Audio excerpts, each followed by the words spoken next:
India's Jet Airways is the world's best performing airline stock. Well, I was as surprised as you are. And in this video, we will take a look at how this is possible.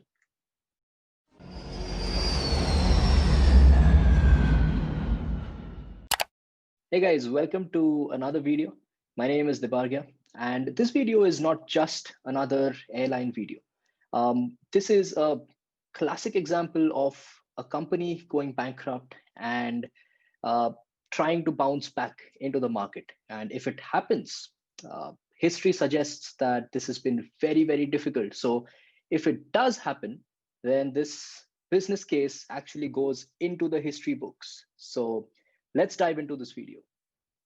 So getting into the topic, on your screen here, you will see the two uh, graphs.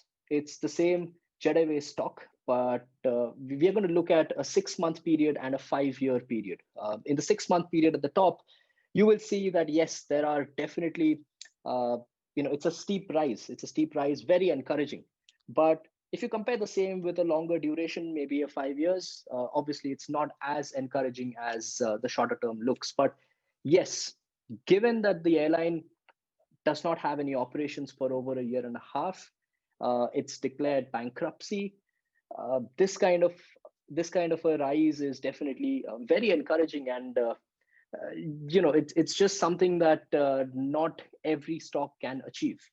We're going to look at the reasons why, but before that, October 2019, this stock was trading at INR 15 rupees, and now it's trading at close to 68 rupees, which is almost a 350% jump in the last 1 year or so. So it's been an incredible journey for this particular airline stock, and also for the airline. It's been in the news for a very long time now. We will look at what really caused this kind of a surge. Now, back in 2019, it was assumed that this Jetaway stock could actually trade at 250 rupees per share. And this was assumed by the streets. And had the assumption gone real, then the lenders would be able to write off 2,800 crore of debt from the airline.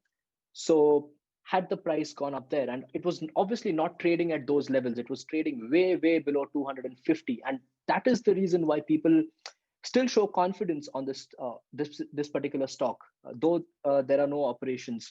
And you did see a positive sentiment in the stock with the prices going up. So yes, people are very hopeful about a comeback, and especially with the resolution plan and the consortium of Murarilal Jalan and Calrock Capital going through now. People have been a little confident about the Jet Airways stock, and people have been uh, it's been reflecting on the share price as well. So that's pretty much about why it's been going up. But should you buy, sell, or hold? Well, I'm no expert, and this is not a stock brokerage channel, so I will refrain from commenting on any such thing. Okay, moving on from the stock prices, the new owners of Jet Airways, the consortium that has been selected, we are all interested in knowing what their financial plans are. Now, if you do not know what their plans for operations are, I have made a video on Jet Airways before. I will link it somewhere at the top. You can go and watch that. I've actually covered everything there in terms of the operations of Jet Airways, how much Jet Airways owes to its lenders, and the consortiums that are involved, what are their plans. Everything has been covered there. So this is a continuation to that video, really.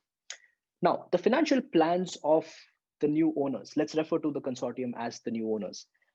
They plan to infuse more than 1,000 crores into the airline, and this will be the working capital, basically, of the airline. And they plan to do this in a phased manner over the next 5 to 7 years.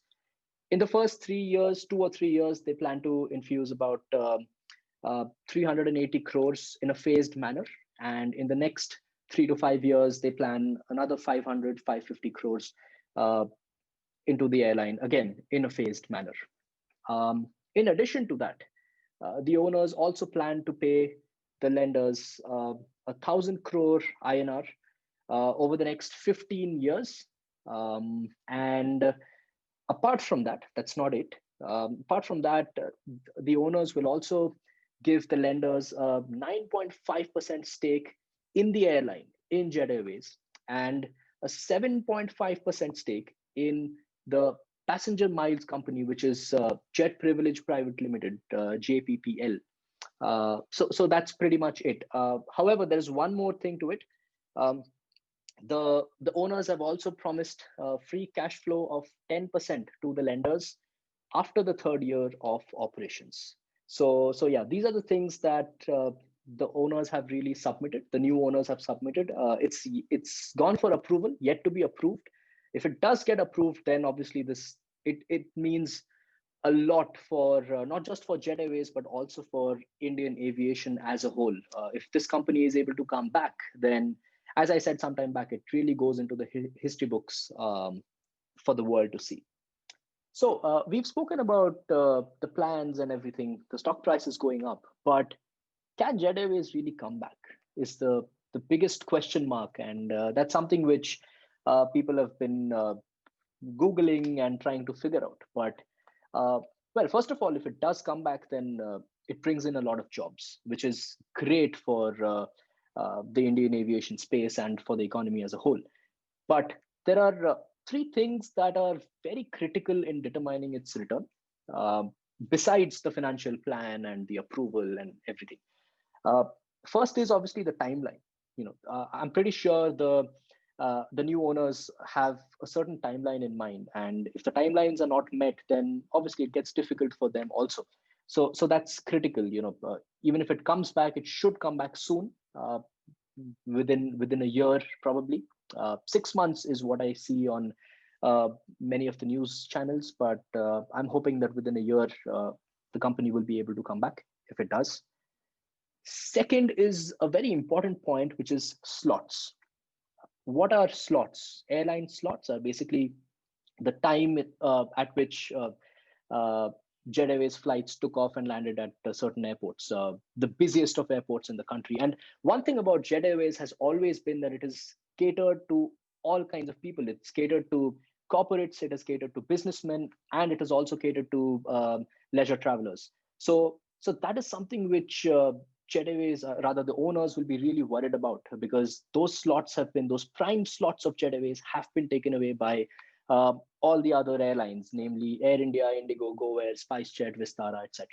So that is something that the owners will be really worried about, and they will look into that. In fact, the resolution professional Ashish Chaucharia also mentioned this on in an interview with one of the TV channels. So slots is very important.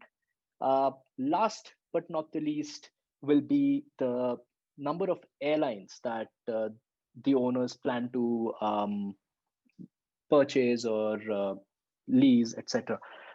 Reason being, this particular consortium, and again, that's something I've spoken about in my previous video. This consortium actually plans to operate internationally very, very soon. So, in order to operate internationally, DGCA obviously mandates certain rules, and so there are a few requirements for that. First, I think, is that you need to fly for at least 5 years, and Jet Airways has been India's longest flying private airline. So I think on that front they're okay, but you need to have a certain number of aircrafts as well in order to go international. So that could be a challenge. How do they procure the aircrafts? And obviously that will be interesting to see. Having said that, apart from these three or four things, there are obviously a lot more parameters, but I thought I could just break things down and explain in a very simple manner by using these particular examples. So yeah, I hope you've liked this video. I hope this video has added some value. And as I said, this is not just for aviation enthusiasts, but I think all of us should be very excited about this. If this actually happens, it really becomes a great business case. So if you've liked it, please do check out my other videos and give it a thumbs up if you've really liked it. Thank you so much for watching, and I will see you in the next video. Thank you.